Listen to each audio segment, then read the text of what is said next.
ভালো মৃত্যু এমন এক নিয়ামত যা আল্লাহ তাআলা শুধু তার প্রিয় বান্দাদের দেন।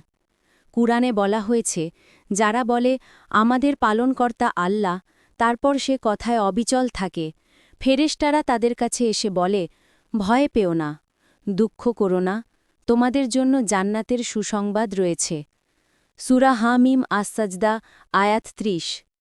রসূলুল্লাহ সাল্লাল্লাহু আলাইহি ওয়াসাল্লাম বলেছেন, যার শেষ কথা হবে লা ইলাহা ইল্লাল্লাহ, সে জান্নাতে প্রবেশ করবে। সহিহ মুসলিম।